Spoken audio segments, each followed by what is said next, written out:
போல உங்களை ரட்சிக்க விரும்புகிறார். சகை ஒரு குள்ளமான மனுஷன் எப்படி இயேசுவை பார்க்கணும் ஆசைப்பட்டு மரத்து மேல ஏறி இயேசு பார்க்கறக்கா துணிஞ்சான். ஆனா இயேசு அவனை பார்த்தாரு. சகைவே, நீ இறங்கி வா, நான் உன் வீட்டில் தங்க வேண்டும் என்றான். அவன் பாருங்க, பணத்தாசை பிடிச்சவன் பணத்தெல்லாம் எடுத்து ஏழைகள் கொடுக்க ஆரம்பிச்சிட்டான். நான் ஏழைகள் கொடுத்துறேன், சொத்தை பாதி வந்து ஏழைகள் கொடுத்துறேன்னு சொன்னான். அவனுக்குள்ள ஒரு மனமாற்றம். ஏன்னா பணம் கொடுக்காத ஒரு சந்தோஷம் ஏசு கொடுக்கிறார். சினிமா கொடுக்காத சந்தோஷம் ஏசு கொடுக்கிறார். சாராயம் கொடுக்காத சந்தோஷம் ஏசு கொடுக்கிறார். இந்த உலகம் கொடுக்காத சந்தோஷம் ஏசு கொடுக்கிறார். இயேசுவால் எல்லா சந்தோஷத்தையும் கொடுக்க முடியும், சமாதானத்தை கொடுக்க முடியும், வியாதி படுக்கையை மாற்ற முடியும், கண்ணீரை துடைக்க முடியும். ஏசு சீக்கிரம் வரப்போகிறார். இந்த இயேசு பிரியமானவர்களே சீக்கிரம் வரப்போகிறார். நீங்கள் கிராமத்துக்கு இருந்தாலும் சரி, நீங்க பட்டணத்தில் இருந்தாலும் சரி, உங்களுக்கு ஒரு உள்ளம் இருக்கிறது, உங்களுக்கு ஒரு ஆத்மா இருக்கிறது. அந்த ஆத்மா ரட்சிக்கப்படுகிறதற்கு ஒரே வழி இயேசு கிறிஸ்து.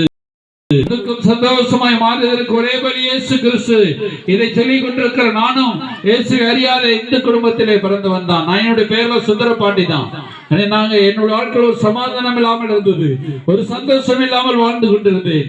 இயேசுவின் வாழ்க்கையில் வந்தார். இயேசுவை பத்தி நிறைய தடவை சொன்னாங்க, நான் கேட்கவே இல்லை.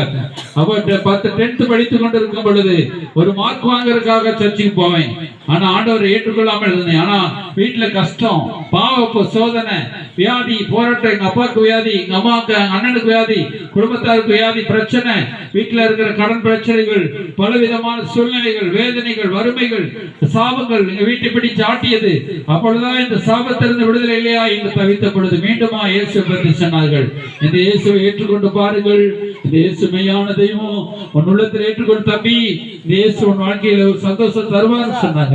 சரி சார், நான் இந்த இயேசு என்னதான் செய்வார் பாப்போம் சொல்லி இயேசுனிடத்தில் முழங்கால் படிட்டு ஜெபம் பண்ணேன். இயேசு என் வாழ்க்கையை மாற்றினார். அதே போல பிரியமானவர்களே, நீங்கள் இயேசுவின் இடத்திலே வர வேண்டுமானால் அவை உங்க உள்ளத்தை திறந்து, ஏசப்பா என் வாழ்க்கையை மாற்றுங்கப்பா, என் வாழ்க்கையில் ஒரு சந்தோஷம் தாங்கப்பா, என்னை சுகமாக்குங்கப்பா என்று நீங்க சொல்லி பாருங்களேன். இயேசு உங்க உள்ளத்தில் வந்து சமாதானம் தருவார். சந்தோஷப்பட உங்களுக்காக ஜெபிக்கிறோம். அன்புள்ள ஏசப்பா, இந்த கிராமத்து மக்களை ஆசீர்வதிங்க. நம்ம கிராமத்து மக்களுடைய வாழ்க்கையில் இருக்க கண்ணீர்கள் எல்லாம் துடைக்கப்படட்டும், வேதனைகள், நிந்தைகள் எல்லாம் மாறட்டும். இந்த கிராமத்துக்கு ஒரு சந்தோஷம் உண்டாவதாக, ஒரு சமாதானம் உண்டாவதாக, வீட்டு ஆசீர்வாதம் உண்டாவதாக, வயல் நிலங்கள் செழிப்பதாக, கண்ணீர் துடைப்பதாக, இந்த மனைவேந்தல் பகுதி ஆசீர்வதிக்கப்படுவதாக, ஆசீர்வதிக்கப்படட்டும். மெய்யான சமாதானம் அடைவார்களாக, சுகம் உண்டாவதாக, விடுதலை உண்டாவதாக. இயேசுவின் நாமத்தில் வேண்டிக் கொள்கிறோம் ஜீவனுள்ள நல்ல பிதாவே, ஆமென். God bless you.